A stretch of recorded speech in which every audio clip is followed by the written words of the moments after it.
E aí pessoal, beleza? Aqui novamente, professor Hugo, em vez de gravar mais uma videoaula, ok? Eu até havia gravado essa aula anteriormente e mandado para vocês, inclusive, o link, né, no grupo da sala de vocês, mas aí o YouTube bloqueou o meu vídeo porque havia um outro vídeo de um meme, né, que estava no meio do meu vídeo. Daí, como havia algum código ali, o YouTube ele bloqueou o meu vídeo. Então, eu estou regravando esse conteúdo para vocês, tá? Então, eu já enviei os slides e as questões desse conteúdo, já está lá no grupo de vocês. E agora eu vou fazer a explicação desse conteúdo, beleza? Para que vocês possam estar respondendo corretamente todas as atividades que foram propostas, tá? Ok? Certinho? Certinho. Então, vamos lá, pessoal. A gente vai entrar hoje num conteúdo novo. É um conteúdo que está muito além, muito diferente daquilo que a gente estava vendo até então.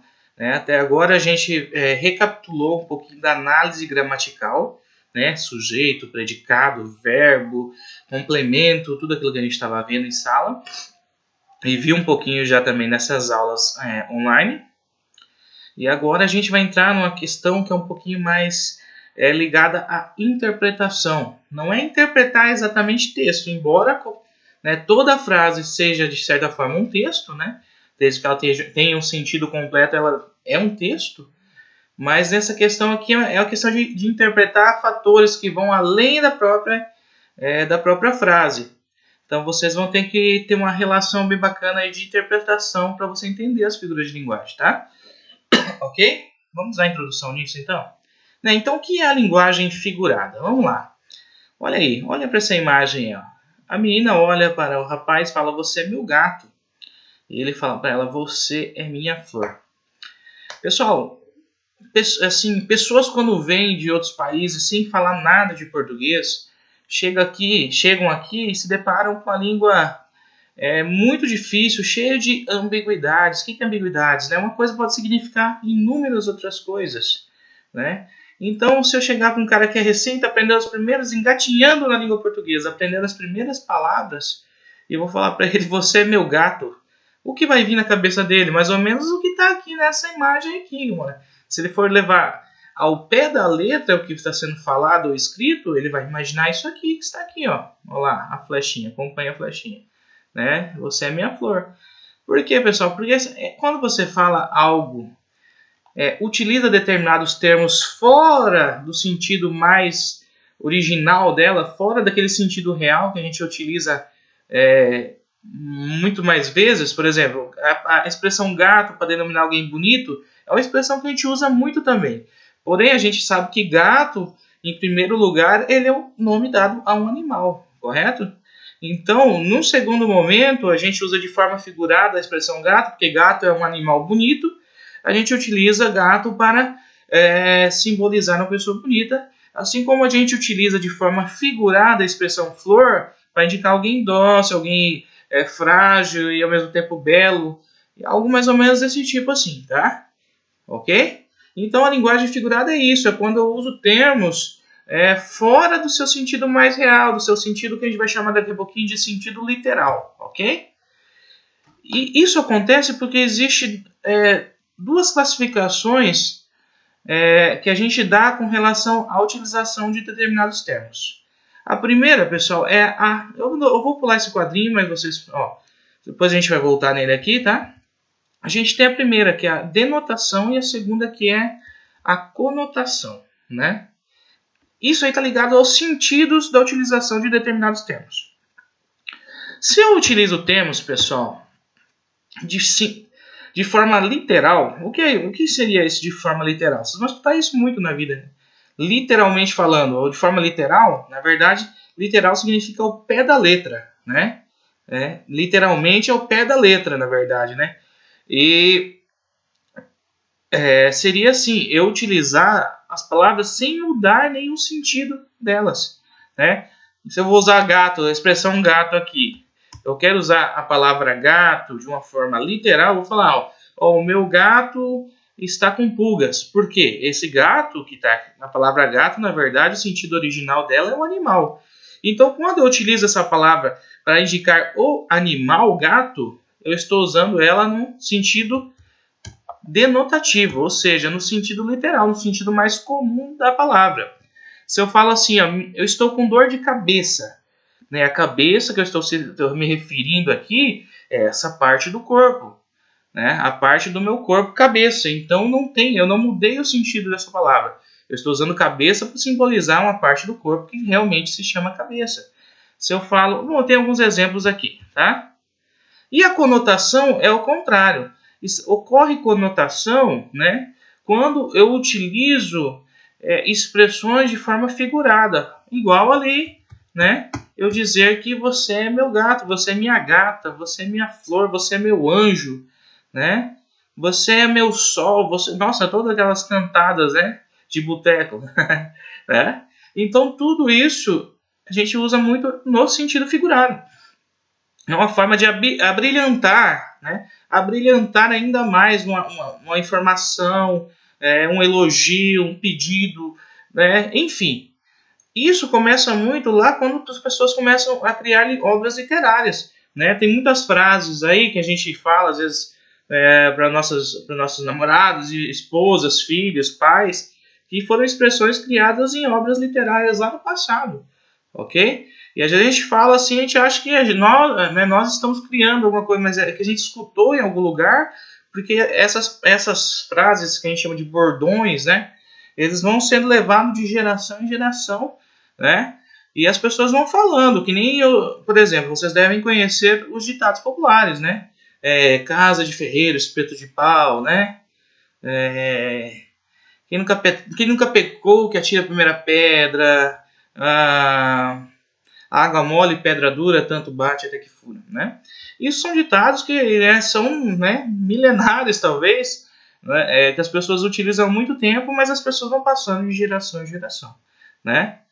Mas o sentido figurado, ele vai ter início nas obras literárias, né? As pessoas vão criar para brilhantar, para fazer com que as pessoas reflitam, né? Se eu falar, era uma moça bonita, era uma moça... É uma coisa, era uma moça bonita, era uma coisa. Agora se eu falar uma moça com raios de sol, onde a lua se escondia pela sua beleza, né? Olha só que interessante, né? Você vê o tanto que eu aumentei a beleza, o grau de beleza dessa moça, né? É isso que a literatura muitas vezes faz. Ela aumenta todo esse grau para que você tenha a real noção da intensidade e da beleza da pessoa. Tem personagens na literatura que a linguagem figurada ela é tão forte, mas tão forte, que você se imagina junto com a pessoa, que você imagina aquela pessoa na sua frente. Se você gosta de ler, quem gosta de ler, tem isso. Tem esses relances assim de você enxergar o personagem na sua frente. Não como se fosse um fantasma, mas você desenhar ele na sua cabeça de tal forma que você imagina essa pessoa próxima de você. É uma experiência que quem gosta de ler vai ter essa experiência. Talvez muitos de vocês ainda não tenham tido, mas vão ter ainda essa experiência, porque com o tempo vocês vão aprendendo a gostar de leitura, de assistir vídeos, né? E assim vocês vão fazendo essa relação, beleza? Então isso é a linguagem figurada, pessoal. A linguagem figurada é essa linguagem, né, que envolve os sentidos figurados, os sentidos mais incomuns de um termo ou de uma frase, tá? Olha lá a denotação. Eu vi uma onça na mata. Tranquilo, eu vi uma onça na mata. Né? Essa palavra onça que está grifado é o animal. Eu passei na mata e tinha uma onça correndo. Ela me atacou, tanto faz. É a onça animal. Não mudei o sentido dessa expressão. Se eu falar mergulhei até o fundo da piscina. Esse mergulhar é o ato de entrar na água e ir até o fundo da piscina. Né? Os raios do sol. Pessoal, o sol tem raios ultravioleta. Então é uma coisa que existe. Não mudei o sentido de sol aí. Não estou falando de raio de trovão. É o raio solar, raio ultravioleta. Estão desidratando minha pele. Olha aí. Tranquilo? E estou com a ferida na boca. Né? A boca, né? A parte do corpo está com a ferida ali. Não mudou nenhum sentido. Isso é denotação. É quando você não altera o sentido das palavras, né? Para tentar dar um sentido novo à expressão.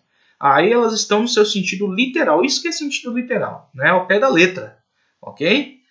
Né? Já a conotação é quando você altera o sentido de algum termo ou de mais de um termo, dando um outro sentido à frase. Olha lá. minha mulher é uma onça. No caso dessa onça, né, ela está sendo usada no sentido de ser brava, né, de ser nervosa, de ser briguenta e muitas outras interpretações que dá para serem feitas, né?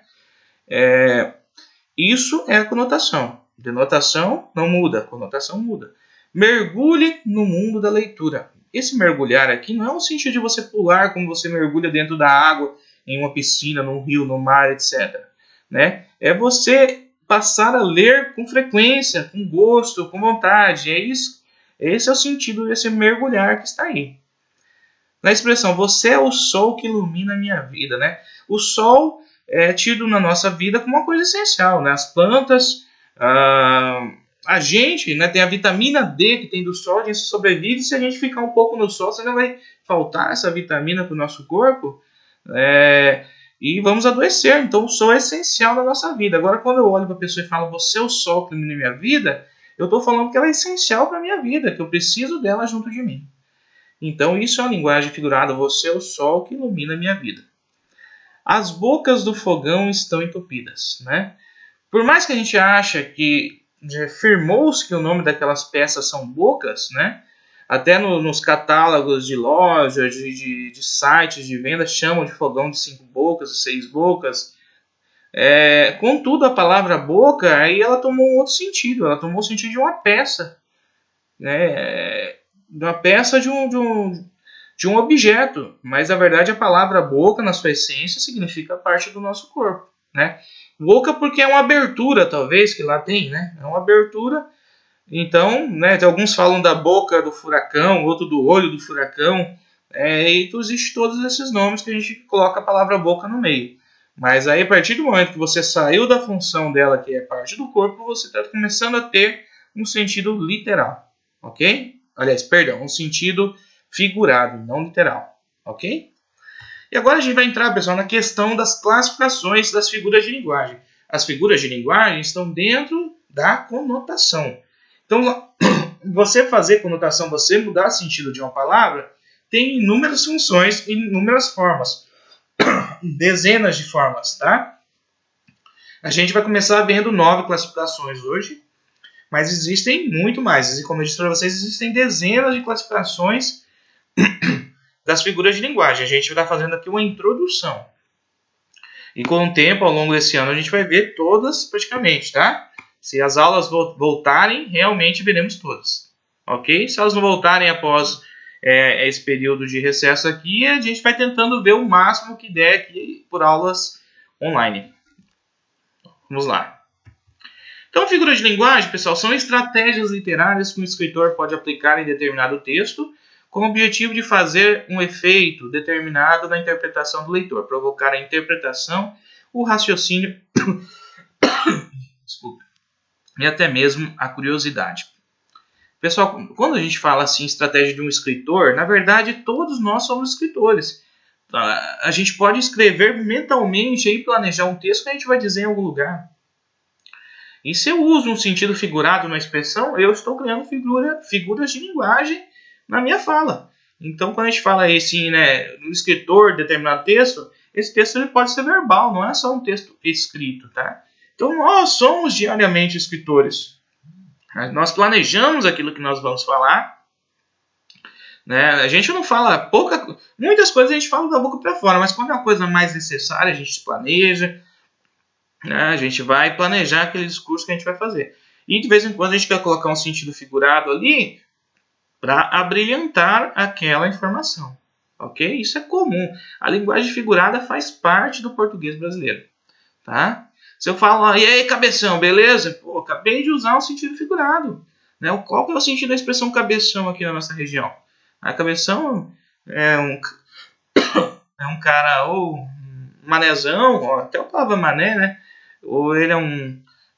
Tem pessoas que usam a gíria do cabeção para um cara bacana. Então, né, o cabeção ele serve para muitas interpretações. Mas no sentido literal, se eu fosse falar no sentido correto, cabeção é um cara com a cabeça grande. Né? E aí, comédia. Né? O comédia é o cara que... Vacilão, né? O vacilão também já é... Tudo isso é literário. A gente pegar as nossas gírias, né? As gírias que vocês usam diariamente... muitos de nós usamos algumas gírias, elas são linguagens figuradas. Eu pego uma palavra e transformo ela para indicar outra coisa, tá? A gente vai ver aqui, eu não vou entrar muito, para vocês conseguirem entender no andamento do vídeo, tá? Pergunta, vocês conhecem os memes? Né? Quem não conhece meme que atire a primeira pedra, né? Principalmente essa geração de vocês que vive esse período do meme. Na minha geração a gente vivia um pouco, se eu pegar na idade de vocês, de 14, 15 anos, a gente usava muito gibi, a internet estava começando a entrar, então pouca gente tinha acesso. Lá pelos 18, 19 que eu fui ter acesso à internet, já com o chamado MSN, depois vocês podem pesquisar sobre isso. Mas os memes já existiam na TV. Tá? Já existiam umas cartas marcadas, normalmente atrizes e atores. Ou figuras esportivas. Ok? Então haviam alguns programas que faziam tiração de sarro de presidente, tiração de sarro do Ronaldinho, tiração de sarro do Zagallo, que foi um dos técnicos da seleção brasileira. Enfim, existiam os memes, mas eram todos na televisão. Hoje a gente cria os memes, né? A gente trabalha em cima dos memes para criar as nossas postagens. Eu sou um cara que gosto. Eu vejo que vocês postam memes que eu não tô ligado, que às vezes tá indicando algum fato que aconteceu com uma menina, um fato meio, talvez até indecente, né? Mas aí eu tento descobrir o que está indicando aquilo ali, até porque vocês conversam sobre isso em sala de aula e a gente fica atento. Os caras estão falando sobre um negócio ruim ali, eu vou dar uma cortada neles.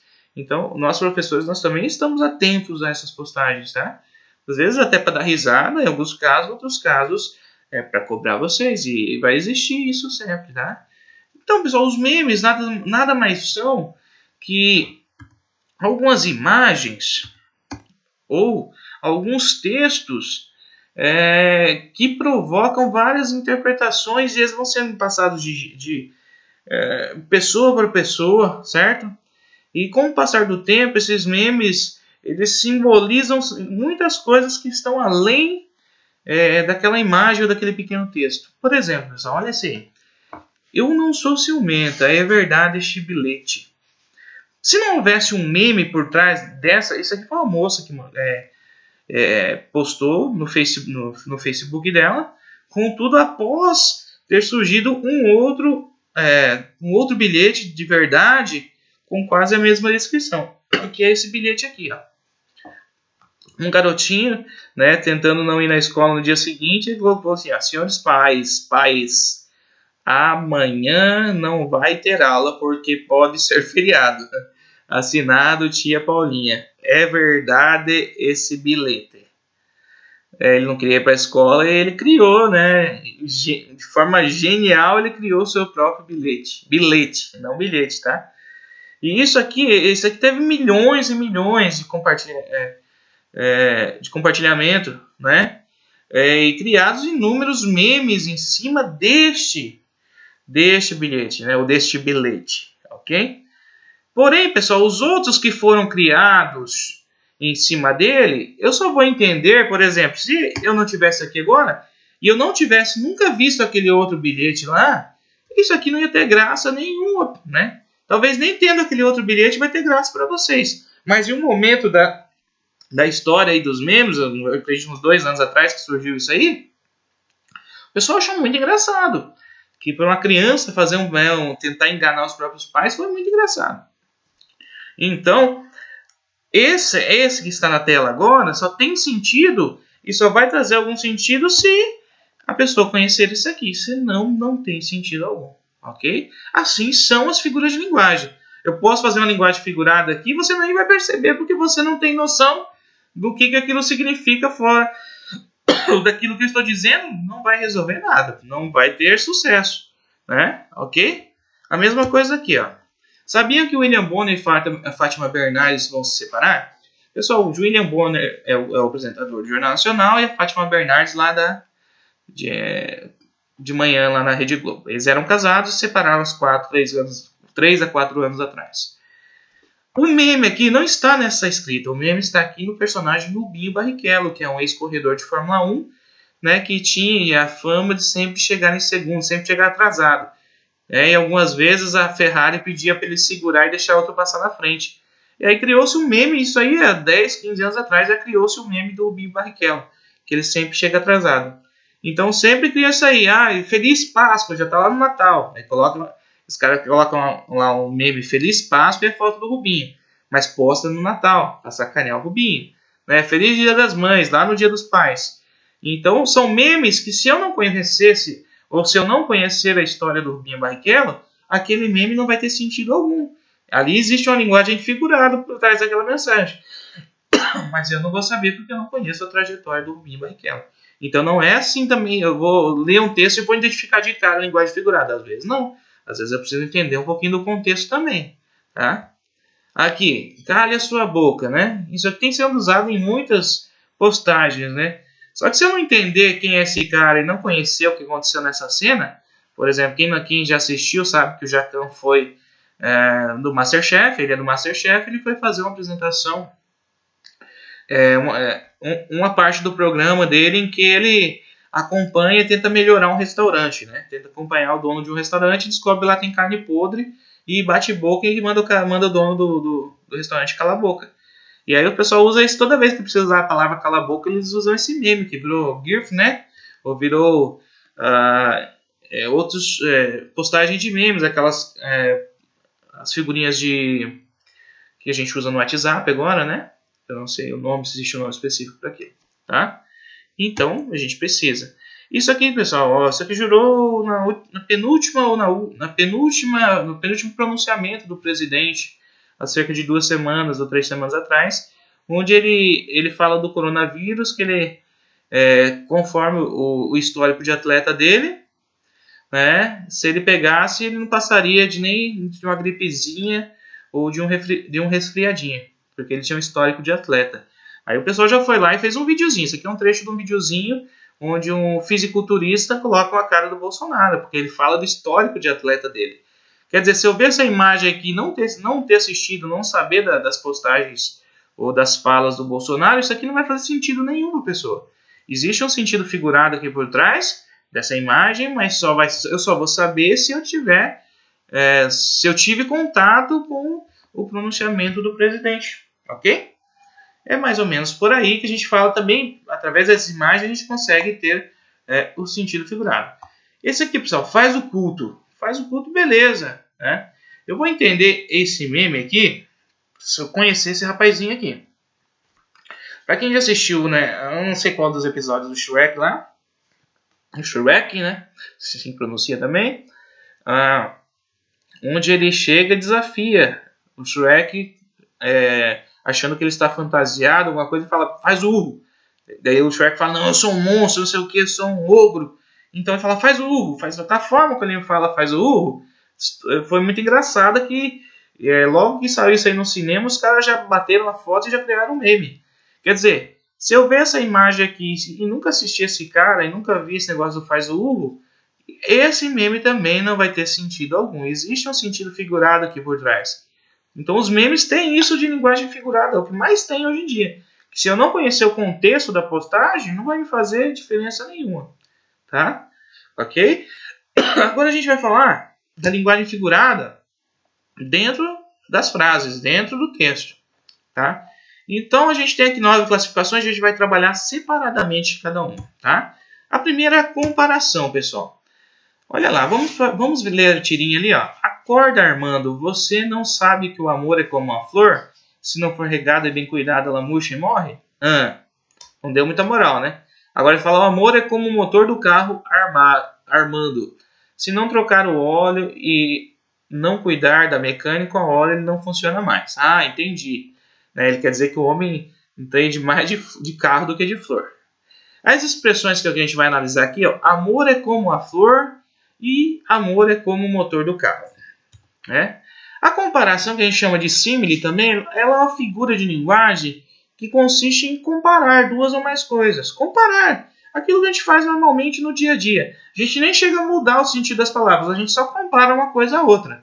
E para a gente fazer essa comparação, né, A gente sempre utiliza uma dessas palavrinhas aqui. Faltou uma aqui que eu já vou colocar agora, né? Então a gente utiliza as expressões para comparar uma coisa, né? Como, igual, tal qual, assim como, e deixa ele carregar que ele vai subir. Agora vai, né? Essas expressões aqui a gente utiliza lá. Ah, o seu sapato é igual ao meu, né? Ele é jovem como o meu irmão, né? Ela é linda tal qual a mãe. Então isso são coisas que a gente está comparando uma coisa a outra. É super fácil identificar uma frase, uma expressão que ela está realizando uma comparação de duas ou mais coisas. Essa é a mais fácil de todas as consideradas figuras de linguagem. Olha lá, vamos ver alguns exemplos. Epa! É que entrou um antivírus aqui, bem na hora que a gente precisa, né? Esta madeira é firme como a rocha. Eu estou comparando a madeira com a rocha. E a palavra que me fez fazer uma comparação foi a palavra como. Tá? Então, como é um meio de ligação entre duas coisas que vão ser comparadas. A madeira é como um ferro, a madeira é como um isopor. Dependendo da madeira, ela é bem, não tem resistência alguma, né? É tão inteligente quanto o irmão. O quanto aqui ele liga a inteligência de um irmão ao outro, né? Então ele está comparando que os dois têm inteligências iguais, ambos, né? Seu carro é igual ao meu. Então a palavra que vai girar aqui vai ser o igual. Ele nadava tal qual um peixe, quer dizer, ele nadava igual a um peixe. E é brava assim como a mãe. O termo de ligação aqui é o assim como. Então, pessoal, a comparação é muito simples. É você comparar uma coisa a outra. Não tem erro. A gente faz isso com muita frequência no nosso dia a dia. Não chega nem a mudar sentido de palavras. É só o ato de você pegar uma coisa e comparar a outra. E lembrando que vão ter uma dessas palavrinhas que estão aqui, ó, que é os elementos comparativos, tá? Vamos para mais um aqui, pessoal. Essa aqui já é um pouquinho mais complexa. Ela parece muito com a comparação. Só que na comparação, como eu falei para vocês, tem aqueles elementos que ligam uma palavrinha ou uma coisa comparada a outra, que é como, por exemplo, esse seu suéter, sua blusa é igual à minha. Igual ligou o suéter a outro suéter, né? Agora a metáfora é um pouquinho diferente. Olha a imagem. Está escrito assim: ele é um homem de aço. Eu estou comparando aqui alguma coisa? Eu tenho um elemento para comparar aí? Não, né? Não tem um como, não tem nada aí. Eu estou afirmando que este homem é de aço. Mas ele é um homem de aço? Não, né? Ele é igual a um homem de aço, mas por causa dos seus músculos, né? Os músculos simbolizam como se fossem aço. Mas eu não estou falando que ele é igual a um aço, eu estou afirmando. Então a metáfora é o sentido figurado, literalmente falando, né? Onde dizemos que algo ou alguém era ou será outra coisa, né? Ele era ou será outra coisa. Eu afirmo, né? Algo que vai ser impossível, uma coisa impossível, mas eu afirmo que uma coisa é outra. Como assim? Vamos lá. Voltamos lá. Eu estou dizendo que esse cara, ele é do quê? Ele é o quê? Um homem de aço. Ele é um homem de aço? É impossível alguém ser um homem de aço. Mas eu estou afirmando que ele é. Então eu estou dizendo que algo ou alguém é outra coisa. Essa é a metáfora. Eu vou falar assim, nossa, aqui, vamos ver alguns exemplos aqui que fica mais claro. Nero foi um monstro. Pessoal, monstro nunca existiu, até hoje nunca existiu, tá? Isso é um personagem literário, alguma coisa da literatura para assustar as crianças. Ah, vai na floresta que tinha um monstro. Mas não existe, até hoje não foi detectado nenhum monstro, né? Senão fictícios lá das séries, dos filmes. Então não existe. Então, se eu dizer Nero foi um monstro, Nero foi lá na antiguidade, né? O imperador Nero, né? Muito maldoso. E monstruosidade vem de monstro, ou seja, né? Coisas difíceis, coisas ruins. Então fala que ele foi um monstro porque ele praticou maldade, né? A palavra monstro está ligada à maldade. Você fala Nero era um monstro. Eu estou afirmando que ele é um monstro. Eu não estou falando que ele foi igual ao monstro. Não. Estou falando que Nero foi um monstro. Isso é metáfora. Porque eu estou dizendo que o Nero que é alguém, ele era outra coisa.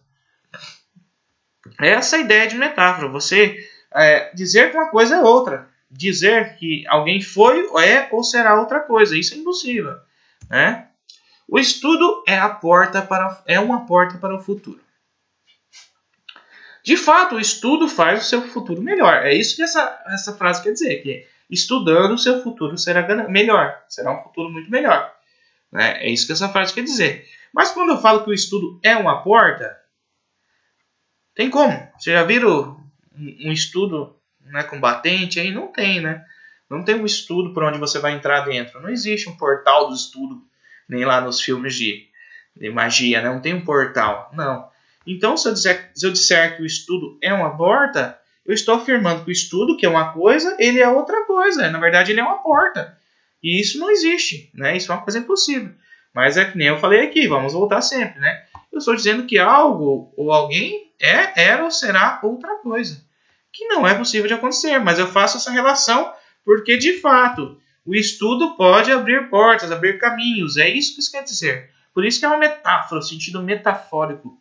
Né? É você falar que uma coisa é outra, muito melhor, sempre assim, né? Ou pior.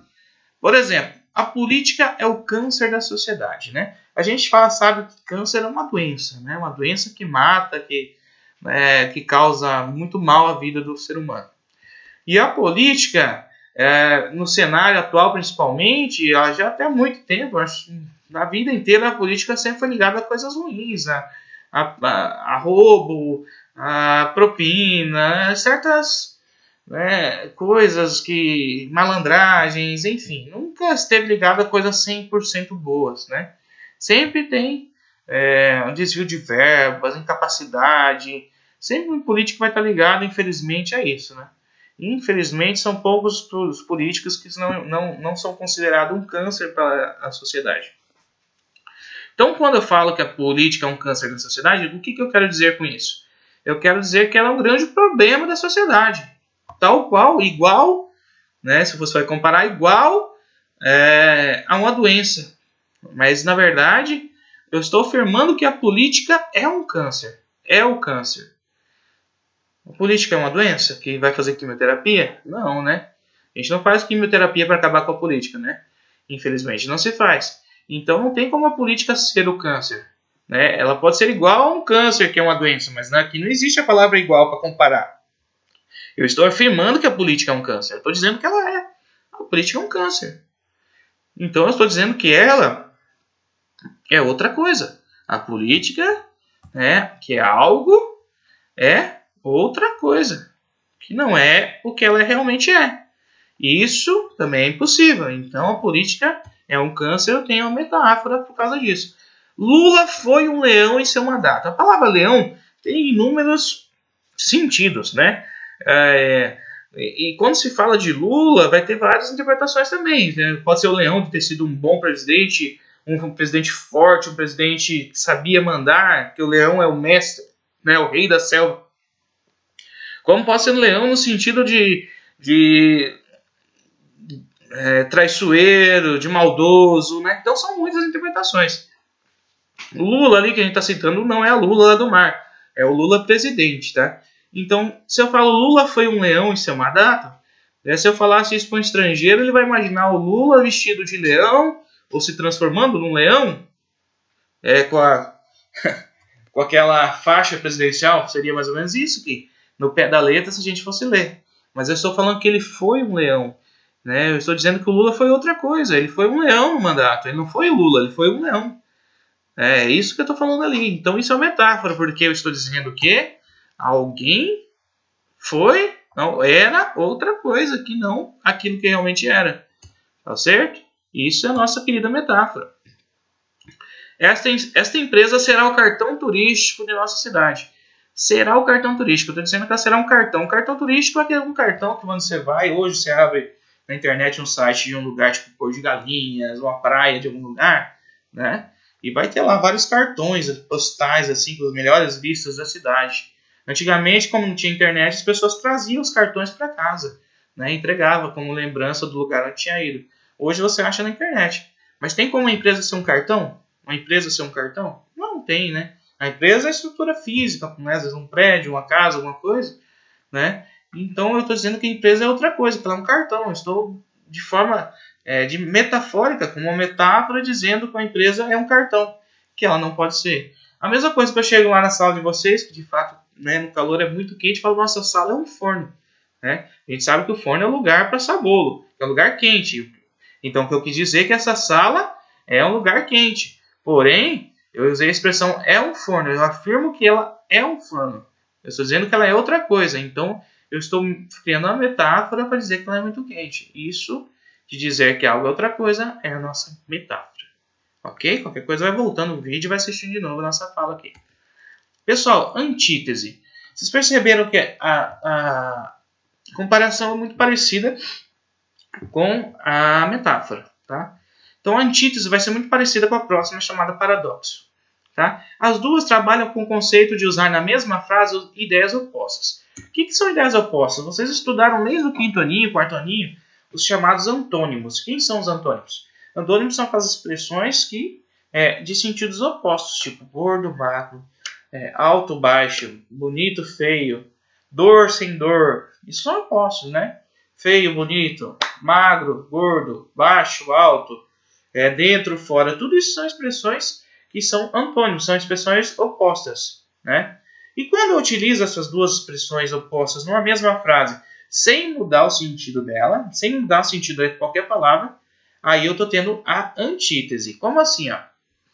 A relação deles era de amor e ódio. Né? Quais são os termos opostos aqui? Amor e ódio. Tem como ter uma relação de amor e ódio? Né? Tem como ter relação de amor e ódio? Tem como ter. Você pode amar a pessoa enquanto ela é, mas odiar certas atitudes que ela faz. É possível, uma relação de amor e ódio pode acontecer. O que não pode acontecer é amar, odiar. Aí não existe. Mas relação de amor e ódio, aí tem como. Então isso é antítese. Eu usei os termos opostos sem mudar o sentido deles na mesma frase. Ó, o dia está frio. O meu corpo está quente. Então, no dia frio, eu fiquei com febre. Então, eu falo, o dia está frio, meu corpo está quente. Não mudei o sentido aqui, está no sentido denotativo. Não mudei o sentido dessas expressões. Por isso que é antítese. Tá? A vida e a morte, duas figuras de uma mesma moeda. Né? A expressão duas figuras de uma mesma moeda quer dizer que são as duas certezas da nossa vida, que é a vida e a morte. Mas vida e morte não mudaram seus sentidos aqui. Elas permanecem como a fase da vida e a fase que a gente morre. Não mudou. Então, quando eu uso dois termos opostos numa mesma frase, sem mudar o sentido deles, é a nossa antítese. Tá ok? A tristeza e a felicidade fazem parte da vida. Tem alguma coisa errada aí? Quais são os termos opostos aí? Os termos opostos são tristeza e felicidade. Tranquilo? Né? Se eu falo a tristeza e a felicidade fazem parte da vida, eu não mudei o sentido de nenhuma dessas duas palavras opostas. Tristeza continua significando tristeza e felicidade continua significando felicidade. Tá? Por exemplo, falar o professor Ugni pode ser bonito para alguns e feio para outros. Né? Eu acho mais bonito para todo mundo, mas beleza, né? Então, pessoal, é possível alguém ser bonito para alguns e feio para outros? Obviamente, eu posso achar minha esposa linda e alguém achar ela completamente feia. E assim por diante, né? As pessoas nos acharem bonitos, outros acham feio. Simples. Tem gente que acha Reinaldo Giannichini lindo, outros acham horrível. E assim por diante. Tem gente que acha a Anitta bonita. Tem louco para tudo, né? Então, bonito para alguns, feio para outros, né? Então, esse bonito não mudou o sentido, nem muito menos a palavra feio. Continua sendo a questão, então não mudou o sentido das palavras opostas numa mesma frase sem alteração de sentido, é a nossa antítese. Tá? Vivemos num paraíso ou no inferno? Né? Paraíso ou inferno? São ideias opostas sendo usadas significando realmente o que são. Paraíso ou inferno. Paraíso do lugar perfeito, inferno, né, que é um lugar impossível de viver. Né? A gente não pode só fazer em relação com o que está na Bíblia. O verdadeiro significado de paraíso é o lugar perfeito, ou inferno significa um lugar impossível de se viver. Tá? Então, nessa relação, não mudou o sentido. Né? A gente vive num lugar bom ou num lugar que não dá para viver. né? É porque a gente sempre faz essa relação de paraíso e inferno com o que está na Bíblia, mas essas palavras existem muito antes de entrar na Bíblia, ok? Então não façam essa relação só com a Bíblia, tá? Elas têm um sentido. Paraíso, lugar perfeito para viver, e inferno, lugar impossível de se viver. Então não mudou o sentido, continua. A pessoa está questionando, eu vivo num lugar bom ou num lugar ruim? Seria mais ou menos isso. Faça sol ou faça chuva, estarei no teatro. Tanto se chover como se não chover, a pessoa vai ao teatro. Não mudei o sentido das palavras opostas. Sol e chuva, ok? Então, antítese é isso. É usar informações antônimas, quer dizer, informações opostas sem alterar seus significados. Eu uso as duas palavras opostas e não mudo o sentido de nenhuma delas. Já no paradoxo é o contrário. Eu vou usar também duas ideias opostas, mas elas vão ter uma confusão de sentido. Não vai ser um sentido. Vai ser um sentido que não dá para entender, na verdade. Né? É um sentido sem sentido. O paradoxo é uma coisa que você usa dois termos opostos, mas se torna uma coisa tão impossível e tão... vamos pegar uma palavra bem simples para a gente definir isso aí. Uma coisa incapaz de acontecer. Né? Por exemplo, tem uma expressão clássica aqui, talvez fique mais claro. Foi sem querer, querendo. Né? Existe uma impossibilidade de você fazer uma coisa sem querer, querendo. Porque se você fez, né, ou você quis fazer, né? Não existe fazer sem querer, querendo, né? Ou você fez querendo ou sem querer. Não tem como fazer as duas ao mesmo tempo. É essa a ideia. Acho que agora me expressei melhor. Ou você faz sem querer, ou você faz querendo. Não tem como fazer querendo sem querer e nem sem querer querendo. Entendeu? A mesma coisa quando existe o bonito feio. Ou existe o bonito ou o feio. Ah, ele é um bonito, ele é um cara... Ele tão feio é lindo. De tão feio chega a ser lindo. Opa, como assim? Se o cara é tão feio, como que ele pode ser lindo? Não existe, não tem lógica isso. Ou a pessoa é linda, ou a pessoa é feia. Então o paradoxo é isso, são ideias contraditórias. Ideias opostas em um só pensamento. Mas essas ideias vão estar contraditórias, não vão dar um sentido confuso, impossível de entender. Né? Impossível uma ideia impossível de acontecer. Por exemplo, aqui, veja essa frase aqui. Ó. Quais são os termos opostos aqui? A dor, né, que é sentir dor sem doer. Como pode existir uma dor sem doer? Né? O termo dor e o contrário que é não doer. Né? Dor, doer e não doer. É dor que desatina, a dor que se sente sem doer. É uma coisa possível, uma dor sem doer? Se já é dor, porque está doendo, né? Então, isso é um trecho de um livro chamado Os Lusíadas, né, de Luís de Camões, que ele usa vários versos assim cheios de paradoxos, coisas que você fica assim, você vai ter que pensar muito para você entender o que ele quer dizer, né? Ele está falando do amor, que o amor é tão forte que quando dói chega a não doer porque você está sofrendo tanto e você quer ter aquele amor de volta e você cria forças e blá blá blá, né? Então, o paradoxo é essa ideia. Eu tenho duas ideias opostas, mas elas não têm sentido. No pé da letra não tem sentido algum. Aí você precisa de outras coisas para você entender. É que nem lá que eu falei para vocês. O meme e a figura de linguagem são a mesma coisa. Você só vai entender se você começar a ter outras informações que te façam entender aquilo. Ok? Outros exemplos de paradoxo. Minha irmã vive no mundo da lua. Passa os dias sonhando acordada. Pessoal, o sonho está ligado, a gente não sonha. Acordados a gente pensa. O sonho está ligado ao sono. Certo? A gente só sonha quando a gente está dormindo. Então não existe a expressão sonhando acordado. Né? Então isso é um paradoxo. Não tem como sonhar acordado. Pode pensar acordada. Né? Passa os dias pensando acordada. Aí, mesmo assim ficava ruim a frase. Mas sonhando acordado é um paradoxo. Porque sonhando é sono, né? E acordado com os olhos abertos. Certo? Enfim, por aí. Então isso é um paradoxo. Não tem como sonhar acordado. É um paradoxo da nossa vida. Olha lá, mesmo sendo inteligente, se você não tiver uma mente aberta, viverá para sempre numa sábia ignorância. Ignorância e sabedoria são termos opostos. Né? Ignorância e sabedoria. Não tem como ter uma ignorância sábia nem uma sabedoria ignorante. Né? Isso é impossível. Né? Então quando eu falo sábia e ignorância, eu estou criando um paradoxo. Né? Ok? A mesma coisa é usar essa frase aqui, coitada da pobre menina rica. Né? Quando é sempre mimada e paparicada. Pobre menina rica.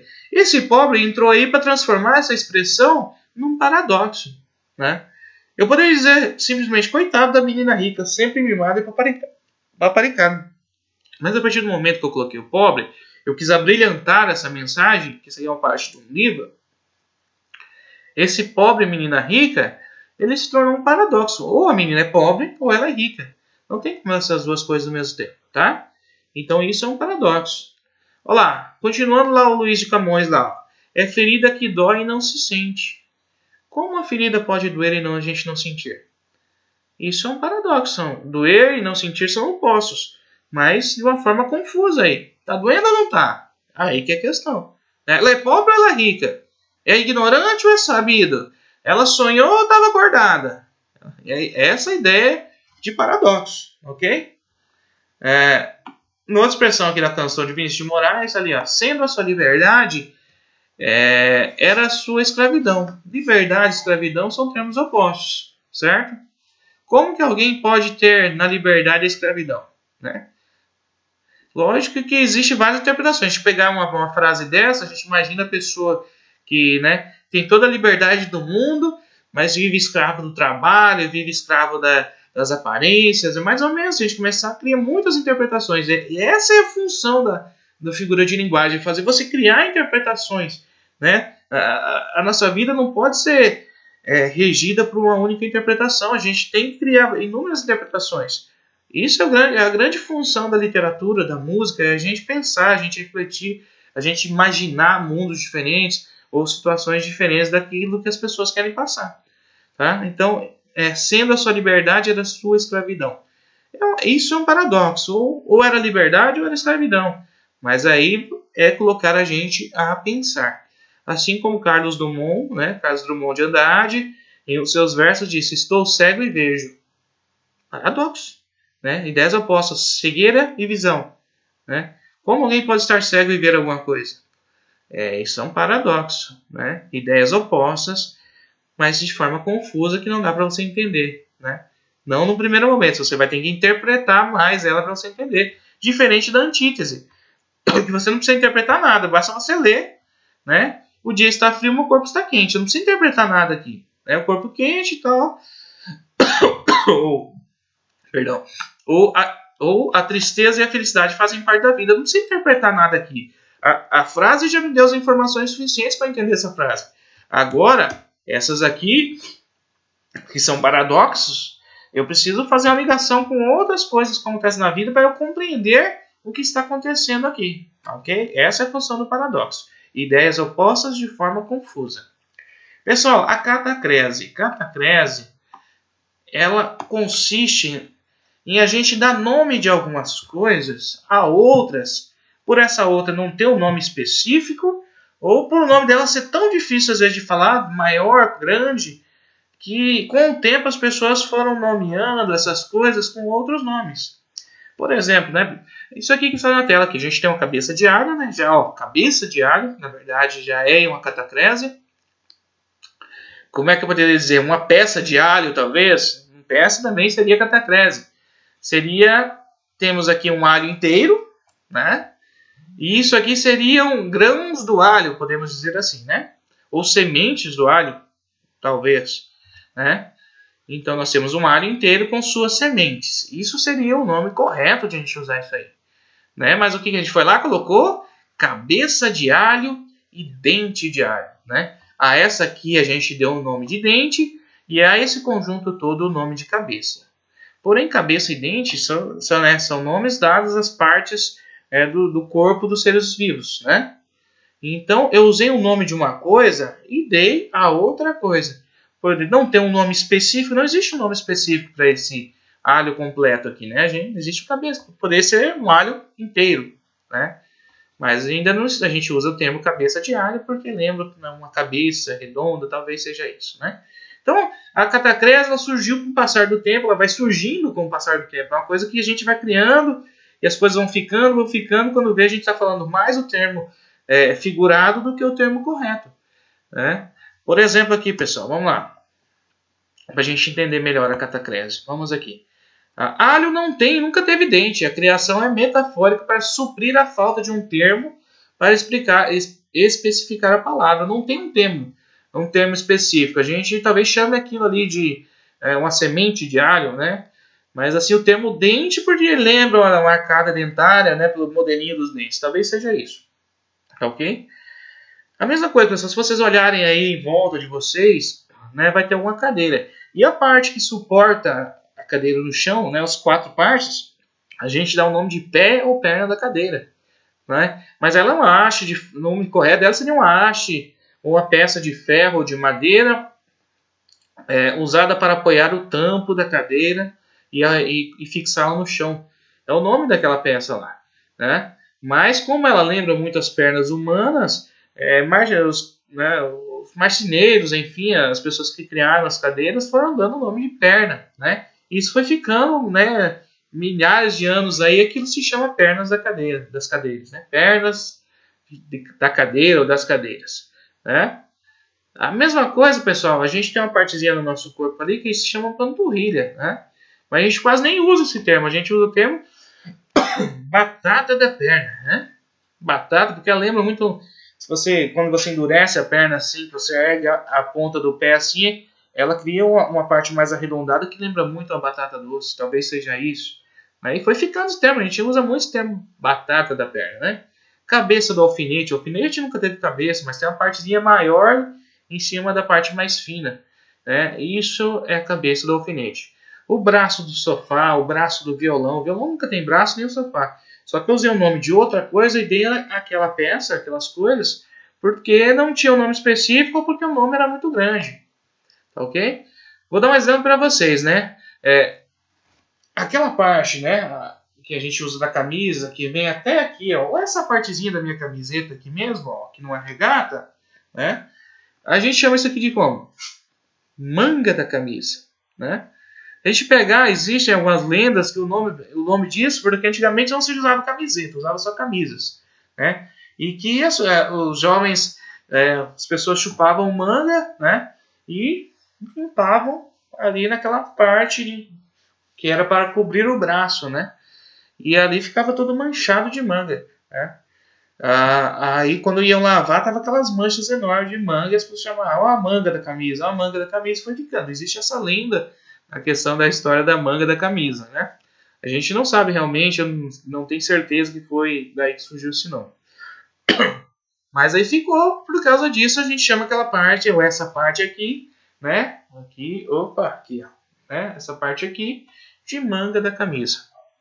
Então isso é catacrese, eu estou dando um nome de alguma coisa, por exemplo, a cabeça do alfinete, o dente de alho, pé da mesa, maçã do rosto, que é essa parte mais redondinha que fica avermelhada conforme a gente fica nervoso, fica com vergonha, e vermelha essa parte aqui, né, do nosso rosto, né, a qual a gente dá o nome de maçã do rosto, né, que é uma parte redonda que fica avermelhada conforme a gente tem alguns sentimentos, né. No braço da cadeira ou braço do sofá, tem algumas cadeiras que tem um apoio de braço, para as cadeiras de área, né? Então, né? Por que braço? Porque é onde a gente apoia o braço. Seria uma peça de madeira ou de ferro, de plástico, usada para apoiar o braço, é o nome daquilo lá, né? Mas a gente deu o nome de braço da cadeira e isso a gente vai levando, né? Batata da perna, o pé da cama, o céu da boca. O céu da boca porque é a parte superior mais alta, né, da boca. Por isso o céu da boca, né? É a parte superior da boca. Ok? Então é isso. Catacrese você dá o nome de uma coisa a outra porque não tem uma palavra específica para nomear aquilo ou por causa da sua aparência foi se usando um nome no lugar daquilo que ao longo do tempo foi substituindo o nome original. Isso é catacrese, tá? Personificação, pessoal. Esse aqui era um vídeo que eu havia colocado no anterior, né, no slide anterior, que já estava pronto desse conteúdo, mas eu precisei apagar porque ficou invisível, pois havia um outro vídeo dentro dele, tá? Então esse aqui é a personificação. Então quem já assistiu esse vídeo aqui, tem, né, mais de 10 milhões de compartilhamentos e visualizações no YouTube, é onde ele faz um bate-papo com o cachorro, que faz os gestos com a boca e parece falar, né? E ele fez esse cachorro como se eles estivessem conversando. E a personificação, pessoal, seria mais ou menos isso que ele fez nesse vídeo, mas que a gente fizesse isso na escrita, ou falando, né? A personificação, que a gente chama também de prosopopeia ou anismo, é a figura de linguagem onde consiste no efeito de personificar. O que é isso? Personificar. É fazer com que coisas que não são humanas ajam como se fossem humanas. Né? Se eu ponho uma cadeira falando, lá ou aquelas fábulas que a gente lia lá do leão, não sei o quê, né? Da raposa, agora eu não lembro, né? A lenda da raposa, não sei com outro animal, né? O lobo mau lá da Chapeuzinho Vermelho, que fala, que conversa, né? Tudo isso é um ato de personificar. Então a frase onde eu coloco um ser que não é humano, falando, chorando, dando vida àquele objeto ou àquele animal, né? Que não seja ser humano, eu estou personificando, eu estou criando uma personificação dentro daquela frase. Seres inanimados fazendo ações humanas. Então lá, o dia acordou feliz, o sol sorria para mim. Quer dizer, eu personifiquei aqui o dia como se ele estivesse feliz, ele acordou sorridente, né? E o sol como um ser que sorri. Então acordar feliz e sorrir é uma expressão completamente humana. Por mais que o cachorro se acorde, o cachorro balançou rápido para você, vem querendo carinho, a gente não sabe se ele está feliz ou se ele está morrendo de fome. Né? Então nós criamos na nossa cabeça que ele esteja feliz porque ele chegou, balançou o rabo, não me mordeu. Mas a certeza que ele está feliz ou não, eu jamais vou ter. Pode ser que ele teve uma noite de frio, ele tá tremendo de frio, tá com dor, a gente jamais vai saber, só se ele falasse. Né? Se ele tivesse a inteligência para falar e realmente demonstrar o que está sentindo. Então são atitudes de sorrir e ser feliz, coisas humanas. A mesma coisa que assobiar. Os passarinhos não assobiam, eles emitem um som. Agora o assobio, na verdade, somos nós que criamos. Não, muito menos o vento assobiar. Né? O vento não assobia.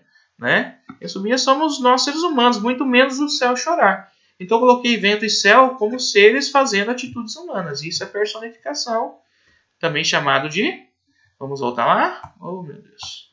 Também chamado de prosopopeia ou anismo. Né? Oh, meu Deus. Animismo, vem de animar, né? Fazer uma animação. Né? A gente não faz, os caras não fazem aqueles... Vocês gostam muito dessas séries, essas animações japonesas, né? Então seria isso aí, né? Eles estão personificando desenhos animados, os desenhos fazendo atitudes humanas. Então Naruto e Companhia Limitada são formas de personificação também. Naquela noite a lua beijava o céu. A lua beijava o céu. A lua nunca vai beijar ninguém, né? Quem beija é o ser humano. Então estou dizendo que ela beijava, está fazendo atitude humana. Após a erupção do vulcão, o fogo dançava por entre as casas. Fogo jamais vai dançar. Quem dança também é só o ser humano.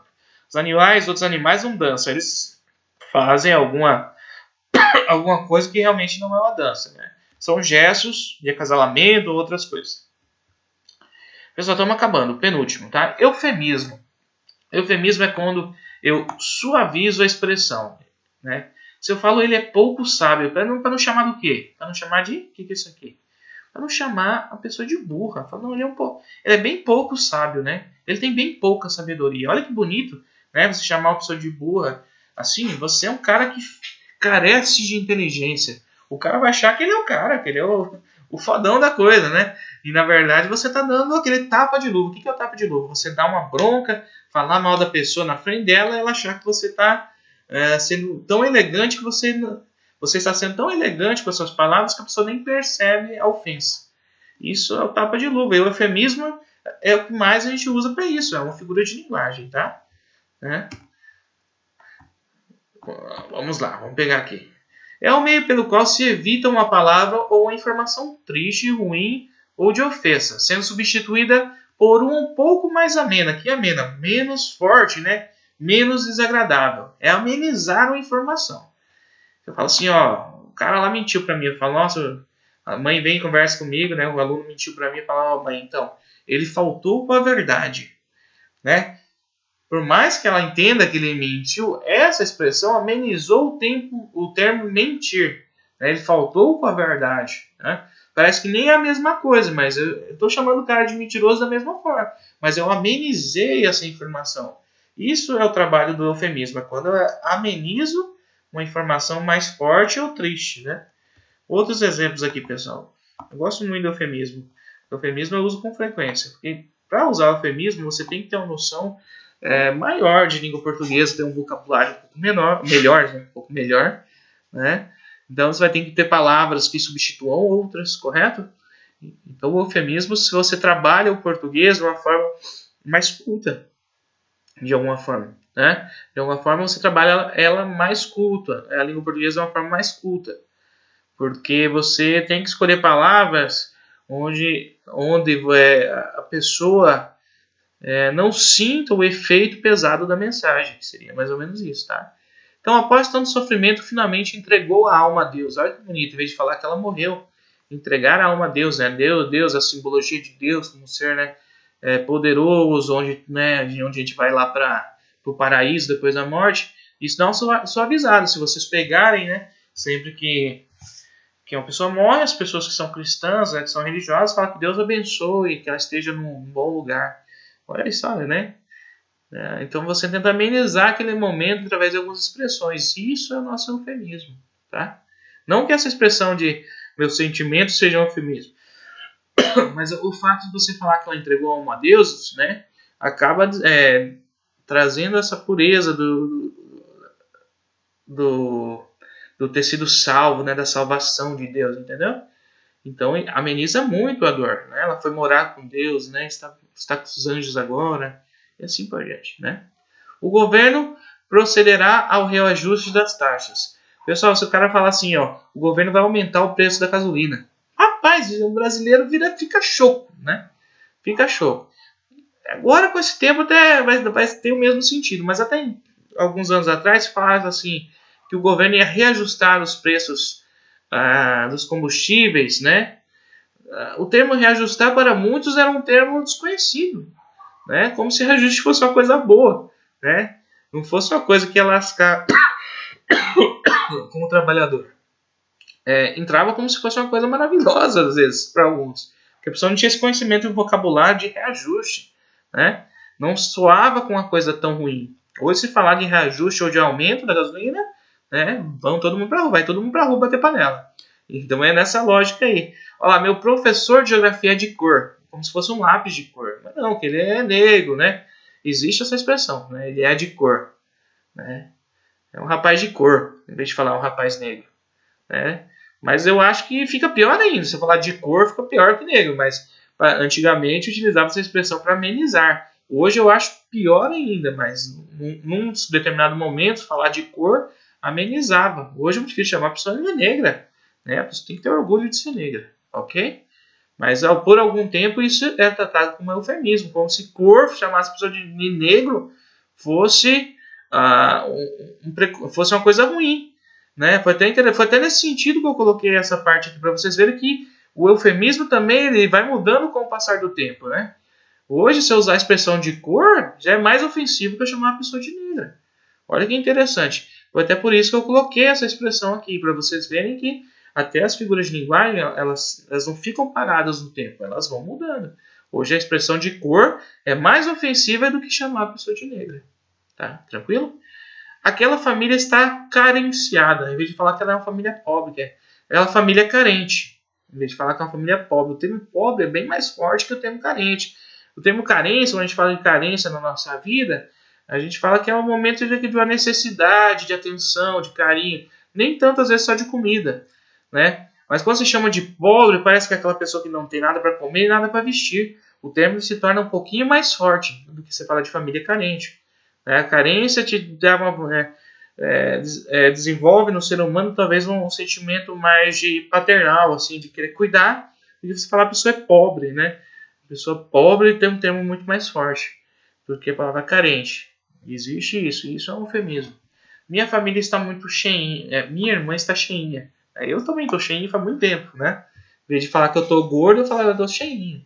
Estou fofinho. Né? Tudo isso é para amenizar que eu estou gordo pra caramba. Assim como a irmã de alguém pode estar gorda. Então, minha irmã está cheinha é um eufemismo. aquele aluno é desprovido de inteligência. Eu já falei isso com muito aluno. Fala assim, rapaz, você é bom, hein, cara? Você é bem desprovido de inteligência. O cara que falou achou que ele era o Einstein, né? Então isso é um eufemismo. Tem uma senhora que me ajuda na limpeza da casa. Isso é bacana, pessoal. Tem pessoas que usam isso aqui, pessoas que não gostam de chamar aquela pessoa que é de confiança, que às vezes trabalha anos na casa da pessoa, fala ela é minha empregada. Fala, não. E aí, você que faz os afazeres de casa, você que limpa a casa, tal, fala, não, tem uma senhora que me ajuda. Isso eu acho muito bacana, né? Ao contrário do professor de geografia de cor, isso aqui ele dá uma quebrada no termo empregada, como se essa senhora fosse uma colaboradora dela, e não alguém para ser mandado, para ser só estar lá pelo dinheiro. Não, a pessoa, além de estar lá, ela faz seu trabalho e ajuda. Então, é uma senhora que me ajuda. Olha que interessante, né? Então, quebra esse bloqueio do termo empregada, né? Minha mulher deu à luz ontem. Esse deu à luz a gente já usa bem mais do que pariu, né? Também já tem mudado muito isso aí, né? Mas dar à luz, ele se torna mais bonito, né? Dar à luz, né? Vir ao mundo. Do que você falar, não, minha esposa pariu. Né? Então, existe palavrão lá, né? O PQP. Né? Então, a gente nem usa mais praticamente essa palavra do parir, né? Mas ela deu à luz. Não, minha esposa ganhou o neném, né? Ganhou, né? Ganhou o neném como se tivesse ganhado. Alguém trouxe para ela de presente. Não, né? Ela gerou, né? Então, deu à luz é um termo bem eufemismo metafórico, assim, tá ok? Então, essa é bacana. Por isso eu gosto muito de eufemismo por causa disso. A hipérbole, pessoal, a gente vai ver rapidinho. Toda vez que você exagerar alguma coisa, você está fazendo a hipérbole. Tua mãe está lá, você está mexendo no celular, tua mãe fala, meu Deus do céu, eu pedi 1 milhão de vezes para você lavar essa louça. Às vezes a velha pediu só 2, 3 vezes, mas ela já na cabeça dela, parece que ela está falando há 1 ano, você está há 10 minutos que ela falou para você já as 3 vezes. Então ela vai usar esse termo. Né? Eu já falei para você 1 milhão de vezes, você não foi lavar a louça ainda, eu vou tomar seu celular. Então, essa ideia do exagero é a nossa hipérbole. Ela chorou rios de lágrimas. Né? Ninguém consegue chorar rios, né? Eu estou exagerando. Pode ter chorado bastante, mas no máximo uma colher. Mas agora chorar rios é uma coisa impossível. É um exagero, tá? Isso é hipérbole. Estou morrendo de sede. Tem, né? Lógico, existem países, a gente sabe que não existe quase água. Regiões aqui do nosso Nordeste que a água é escassa, né? Com certeza, talvez a gente já tenha morrido de sede, mas por outras circunstâncias também, fome. Mas assim, quando a gente usa não comumente essa expressão aqui, tô morrendo de fome, tô morrendo de sede, é para dizer que tá com muita sede, mas aí eu exagero, eu tô morrendo.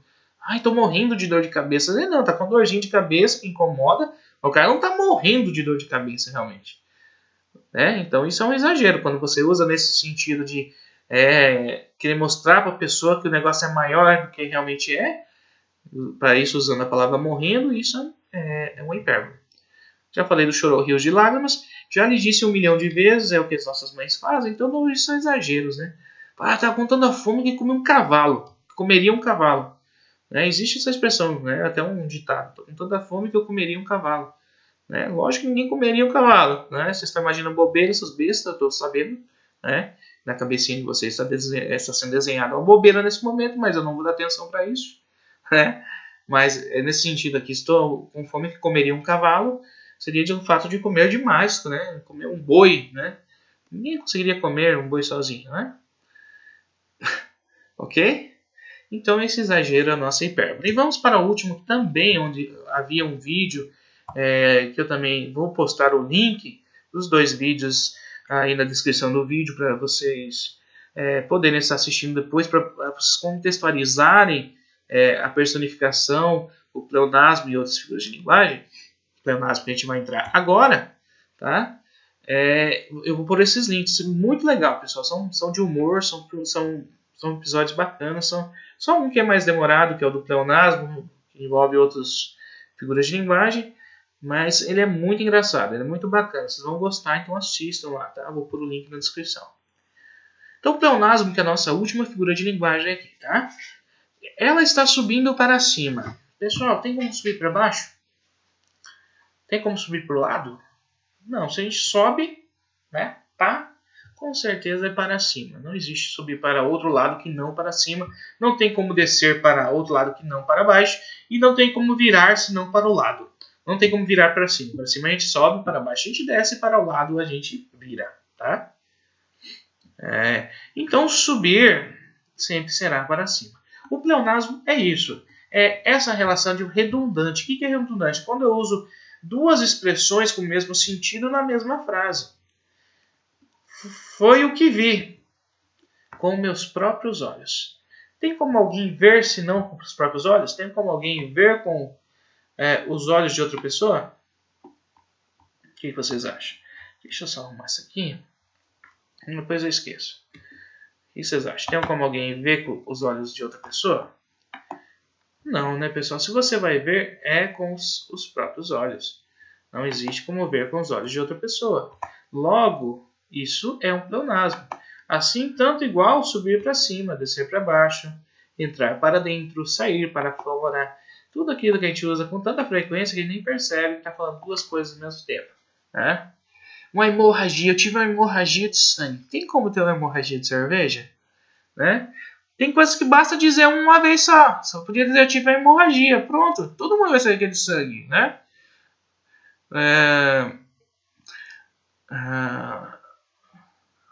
Será? Peraí, vamos ver. Vamos por aqui para a gente ficar mais claro. Estou falando coisas que já tem aqui. Ó. Descer para baixo. Alguém consegue descer para cima? Né? O evento vai ser adiado para depois. Pessoal, se eu falar o evento vai ser adiado, eu não preciso colocar aqui para depois. Se é adiado, logo vai ser depois. Lógico que vai ser depois. Ninguém tem como adiar para antes ou adiar para o mesmo dia, né? Para o mesmo momento. Né? O evento vai ser adiado, pronto. Se eu falo assim, ela teve uma surpresa inesperada. Pessoal, se é surpresa, é inesperada. Né? Não existe uma surpresa esperada. Se eu estou esperando, já não é surpresa. Né? Então, basta eu dizer ela teve uma surpresa. Pronto. Agora, quando eu falo surpresa inesperada, eu estou usando duas informações com o mesmo sentido na frase. Pode usar? Lógico que pode.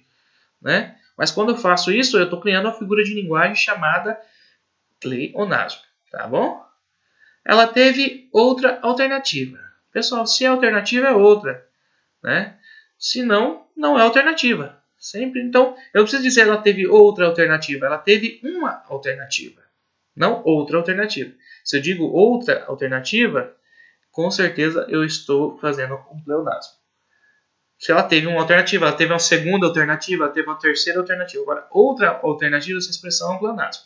Porque alternativa e outra significam a mesma coisa. Ver com os olhos, não tem como ver com os pés.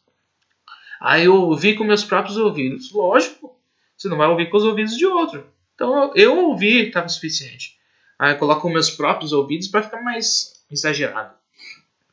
Isso é o pleonasmo. Beleza, pessoal? Tudo isso vai estar sendo enviado no PowerPoint, esses slides para vocês. Acredito que nesse momento até já enviei. Qualquer dúvida, peça que eu mando de volta para vocês. Tá? E as atividades também foram enviadas. Então assistam, eu vou estar publicando esse vídeo logo mais.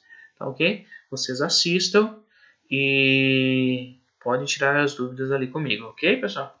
Então, beleza? Agradeço aí a atenção de todos vocês, tá? Um grande abraço, até a próxima.